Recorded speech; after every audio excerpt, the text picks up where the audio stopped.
आज हम मक्का सऊदी अरब में जो इस्लाम का सबसे पवित्र स्थल है, काबा और उसे घेरने वाली मस्जिद अल हरम, उस पर थोड़ी गहराई से बात कर रहे हैं। जी। हमारी जानकारी का जो आधार है वो chatgpt.pdf नाम के दस्तावेज के कुछ हिस्से हैं और कोशिश यह है कि इस अहम जगह के इतिहास, इसकी मजहबी अहमियत और जो खास बातें हैं उनको थोड़ा समझें। बिल्कुल। तो चलिए शुरू करते हैं। ये वो जगह है जिसकी तरफ दुनिया भर के करोड़ों मुसलमान अपनी नमाज में रुख करते हैं। लेकिन इसकी कहानी मतलब शुरू कहाँ से होती है? सुनने में आता है कि काबा की बुनियाद पैगंबर इब्राहिम यानी इब्राहिम और उनके बेटे इस्माइल यानी इस्माइल उन्होंने रखी थी। जी हाँ। अल्लाह की इबादत के लिए एक घर के तौर पर। और दिलचस्प बात यह है कि ये तो इस्लाम के आने से भी पहले का है। हाँ, ये बात बहुत अहम है। बाद में फिर 630 ईस्वी में पैगंबर मोहम्मद सल्लल्लाहु अलैहि वसल्लम ने इसे मूर्तियों से पाक किया, मतलब एकेश्वर वध के लिए इसे दोबारा खास कर दिया। बिल्कुल बिल्कुल। और यही इतिहास है जो इसकी गहरी मजहबी अहमियत की जड़ है। अच्छा। ये किबला है, मतलब वो दिशा जिसकी तरफ दुनिया भर के मुसलमान दिन में 5 बार नमाज पढ़ते हैं। जरा सोचिए, एक ही वक्त पर करोड़ों लोग एक ही मरकज, एक ही सेंटर की तरफ ध्यान लगाए हुए। ये एकता की एक बहुत बहुत बड़ी मिसाल है। सच में ये सोचना भी कमाल का है। और हज और उम्रा की भी तो बात होती है। हाँ, हज तो इस्लाम के 5 फर्जों में से एक है।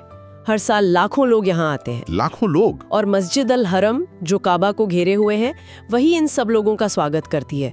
काबा के गिर्द 7 चक्कर लगाना, जिसे तवाफ कहते हैं, वो हज और उम्रा दोनों का एक बहुत जरूरी हिस्सा है। और जैसा हमारे स्रोत बताते हैं, ये दुनिया की सबसे बड़ी मस्जिद है और लगातार बड़ी होती जा रही है। सही। और इतिहास सिर्फ इमारतों में नहीं है, बाकी कुछ खास जगहों से भी जुड़ा है ना? जैसे वो जमजम का कुआं। हाँ, सही कहा। जमजम कुआं, इसकी कहानी पैगंबर इब्राहिम की पत्नी हाजरा और उनके बेटे इस्माइल से जुड़ी है। अच्छा। माना जाता है कि जब वो रेगिस्तान में बिल्कुल अकेले और प्यासे थे, तो अल्लाह के हुक्म से ये पानी का चश्मा वहां फूटा था। आज भी लाखों हाजी इसका पानी पीते हैं। बड़ा मुबारक, बड़ा पवित्र समझा जाता है। ये सिर्फ पानी नहीं है, ये आस्था और इतिहास का एक प्रतीक है। और मकाम इब्राहिम, उसके बारे में क्या? मकाम इब्राहिम वो पत्थर है जिस पर कहते हैं कि पैगंबर इब्राहिम के पैरों के निशान है। पैरों के निशान? हाँ, जब वो काबा की दीवारें ऊंची कर रहे थे तब के। ये काबा के पास ही एक सुनहरे केस में रखा है, महफूज है। ये निशान उस मेहनत की याद दिलाते हैं जो इस जगह की बुनियाद में है। वाह। तो इन पवित्र निशानियों के अलावा मस्जिद की जो बनावट है, आर्किटेक्चर है, वो भी तो जबरदस्त है। सुनने में आया कि वहाँ बड़े बड़े सफेद संगमरमर के फर्श हैं। जी हाँ, बिल्कुल।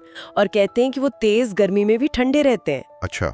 हाँ, और लाखों लोग एक साथ नमाज पढ़ सकें, इसके लिए कई मंजिलें, मल्टी लेवल एरियाज बनाए गए हैं। और वो ऊंची ऊंची मीनारें, वो तो दूर से ही दिखती हैं। हाँ, वो तो पहचान है एक तरह से। बिल्कुल।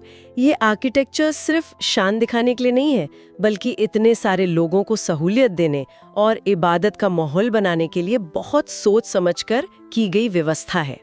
तो अगर हम इन सब बातों को जोड़कर देखें तो काबा और मस्जिद अल हरम सिर्फ पत्थर और मार्बल की इमारतें नहीं हैं। नहीं, बिल्कुल नहीं। ये दुनिया भर के मुसलमानों के लिए उनका इतिहास, उनकी गहरी आस्था और सबसे बढ़कर उनकी उम्मत मतलब कम्युनिटी, उसकी एकता का एक जीता जागता मरकज है। ये सदियों पुरानी भक्ति की कहानी कहते हैं। ये सब जानने के बाद एक सवाल सा आता है मन में, जैसे वक्त के साथ ये जगह मतलब फिजिकली कितनी बदली है? इसे कई बार बड़ा किया गया, रिनोवेट किया गया। हाँ, बिल्कुल। लेकिन इसका जो असल रूहानी महत्व है वो पीढ़ी दर पीढ़ी वैसा का वैसा कैसे बना रहा? ये जो एक निरंतरता है और साथ में विकास भी हो रहा है, ये संगम बड़ा सोचने वाला है ना?